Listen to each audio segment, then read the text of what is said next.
اچھا، interest free economy کے حوالے سے بار بار بات ہوئی ہے، لیکن اس کے لیے کوئی لاہہ عمل نہیں بن پاتا، اور بار بار یہ کویسچن ریز ہوتا ہے، اور وہ ظاہری بات ہے عدالت نے بھی بار بار کہا ہے کہ یہ کام عدالتی احکامات سے نہیں ہونا، یہ اداروں کی حکمت عملی سے ہونا ہے۔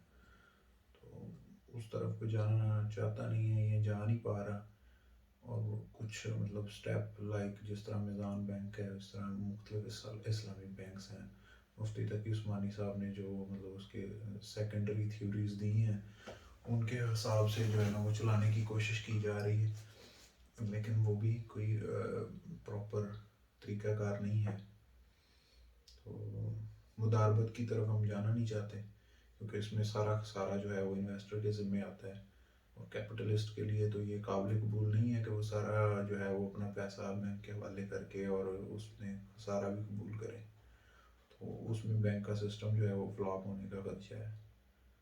دوسرا اس میں جو مین ہے وہ سرمایہ دار کا جو کیپٹلسٹ ہے، اس کا اسٹینڈرڈ آف لیونگ ہے جو سیٹ اس نے کر دی ہے، وہ چیزیں جو کہ ایک مطلب ملٹی ملینر یوز کرتا ہے، وہ ایک عام آدمی کے لیے بھی خواب ہے۔ تو وہ اس کے لیے جو ہے وہ اس کو وہ چیزیں چاہیے، تو اس کا جو اسٹینڈرڈ آف لیونگ سیٹ کیا ہوا ہے وہ بھی اس کی راہ میں آتا ہے۔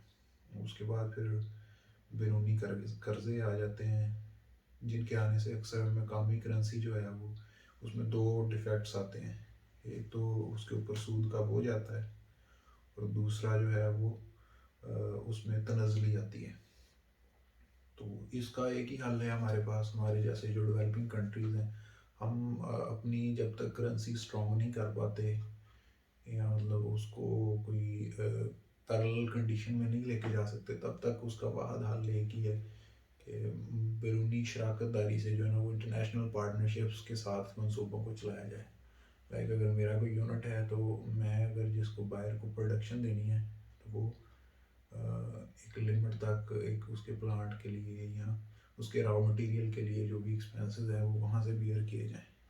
ٹھیک ہے، یہ بیرونی شراکت ہی اس کا حل ہے۔ اس طرح اسٹیٹ کے بھی جو منصوبے ہیں اس میں بھی لائک ڈیولپمنٹ آف ڈیمز ہے، انفراسٹرکچر بلڈنگ ہے، اس میں بھی یہ جو ہے نا وہ کولیبوریشن کے ساتھ ہی ان کو چلایا جا سکتا ہے۔ اگر آپ کے مہنگی بورنگ کر کے آپ مہنگے قرضے لے کے سود پہ، ایک تو آپ کے پاس پہلے ہی کچھ نہیں ہے، اوپر سے پہلے آپ نے قرضہ بھی واپس کرنا ہے اور سود بھی دینا ہے، تو یہ کام کیا لیا ہے کہ یہ وہ سود بھی پے ہو جائے گا، اور وہ اتنی فاسٹ جو ہے اس طرح کی کنٹریز کے اندر ڈیولپمنٹ ہوتی نہیں ہے۔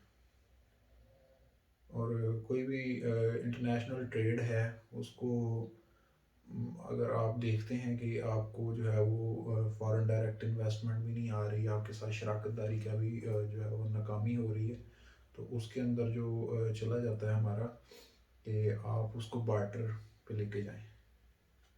بارٹر میں آپ یا تو state to state barter agreements ہوں، کہ آپ ہمارے لیٹس سپوز پاکستان ہے، پاکستان میں اگر $20 بلین کا ہم نے امپورٹ کرنا ہے رشیا سے، تو رشیا ہم سے $20 بلین کے کم از کم جو ہے وہ آرڈر امپورٹ کرے گا۔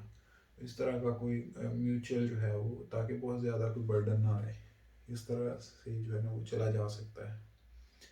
اس کے علاوہ ری شیڈیولنگ آف لونز ہے، تو ری شیڈیولنگ پہ جب جائیں تو اس کو پھر ہیوی انٹرسٹ پہ نہ لے کے جائیں، اس کو انٹرسٹ فری لوننگ پہ اگر آپ لے جا سکتے ہیں تو لے جائیں، ادروائز اس چیپٹر کو وائنڈ اپ کر لیں جتنی جلدی ہے، وہ آپ کے فائدے میں ہے۔ اچھا، بینک کا جو رول ہے ان سائڈ دا اسٹیٹ ہے، وہ اس طرح سے نہیں چل سکتا۔ بینک کا جو ہے وہ ایک تو لینڈر کا جو ہے وہ رول نہیں چل سکتا۔ بینک کے پاس جو پیسہ پڑا ہے وہ امانت ہے۔ بینک ایک امین کا، ایک پروٹیکشن کا، ایک سیکیورٹی کا کردار ادا کر سکتا ہے، ایک۔ اور نمبر دو، اس نے جو ٹرانزیکشنز میں آپ کو ہیلپ آؤٹ کرنا ہے، اس میں وہ سروس پرووائڈر کا رول ادا کر سکتا ہے۔ اس سے آگے بینک جا ہی نہیں سکتا۔ بینک کسی قسم کی رقم، وہ جو ہے کسی کی رقم سے وہ قرضہ نہیں دے سکتا۔ ٹھیک ہے، اور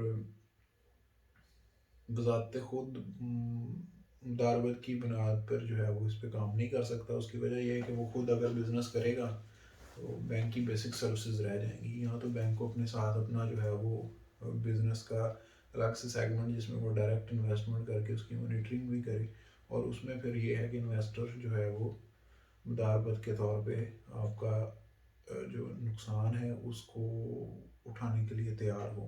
تو وہ پہلا ہی پوائنٹ ہے کہ مداربت کی طرف تو سرمایہ کار کو نہیں جانا چاہتا، وہ پیسہ رکھتا ہی بینک میں اس لیے. پھر آ جاتا ہے کرنسی کی جو اسٹرینتھ ہے، وہ اس کا جو پوائنٹ آ جاتا ہے.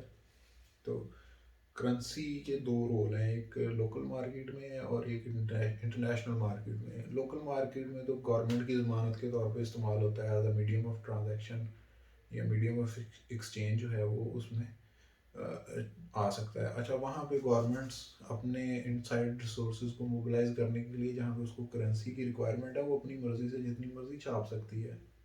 پیپر کرنسی نے تو یہ مطلب مسئلہ سالو کر دیا ہے. اگر تو اس میں کیا کہتے ہیں بنیاد جو ہے وہ ریزروز پہ ہو تو میٹل میں وہ کام ذرا مشکل تھا، لیکن ابھی پیپر کرنسی کے اندر تو آپ ان سائڈ موبلائزیشن کے لیے اس کو کتنا بھی چھاپ سکتے ہیں. ٹھیک ہے. انٹرنیشنل جو لیول پہ ہے اس کی مضبوطی کا انحصار جو ہے وہ آپ کے ریزرو پہ ہے. ریزرو میں آپ کے پاس یا تو ان سائڈ میٹلز اور جو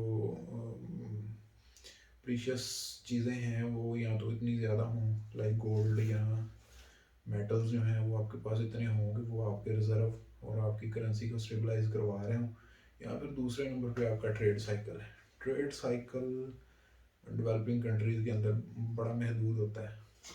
بڑا ٹریڈ سائیکل جو ہے وہ پاسبل نہیں ہے، اور ہمارے جیسی اکانومی میں مطلب ہمارا تو نوجوان تجارت سے ویسے ہی خوفزدہ ہے، وہ ٹریڈ سائیکل کی مضبوطی کا چانس کس طرح سے ہو سکتا ہے. ٹھیک ہے.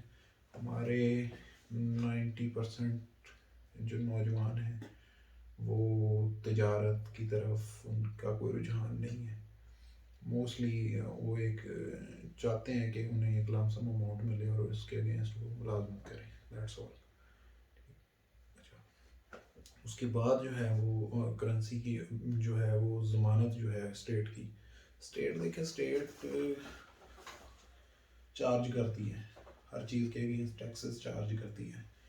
تو یہ اسٹیٹ کی ذمہ داری ہے کہ وہ اپنی ضمانت جو کہ نوٹ کی کرنسی نوٹ کی صورت میں یا تو وہ اس کو تگڑا کرے، اس کے لیے اقدامات کرے کہ اس کا جو ہے وہ کس طرح سے اسٹیٹ اون انٹرپرائزز کے ذریعے. لیکن اسٹیٹ اون انٹرپرائزز بھی جب یہ لے کے آتے ہیں تو ان کا بیڑا گرک کر دیتے ہیں. لائک یہی آپ دیکھ لیں، پاکستان ریلویز دیکھ لیں، اسٹیٹ اون انٹرپرائزز کا انہوں نے ہمیشہ بیڑا گرک کیا ہے. ٹھیک ہے. Due to انکمپٹنسی.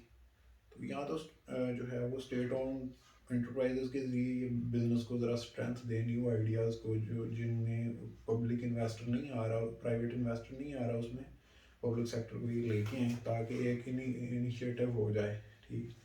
ادروائز پھر ان ریگولرائزڈ اکانومی چھوڑ دیں. ان ریگولرائزڈ اکانومی بڑا سادہ ہے کہ آپ جو ہے وہ پھر آپ اس کو اس کے حال پہ چلنے دیں، پرائسز کو جو ہے وہ ایڈجسٹ ہونے دیں آٹومیٹیکلی. پہلے بھی کون سی گورنمنٹ سے پرائسز ریگولرائز ہوتی ہیں پراپر. ٹھیک ہے. بہت کم معاملات ہیں جس میں گورنمنٹ پرائسز ریگولرائز کر پاتی ہے. اور دوسرا جو ہے اس کے اندر کہ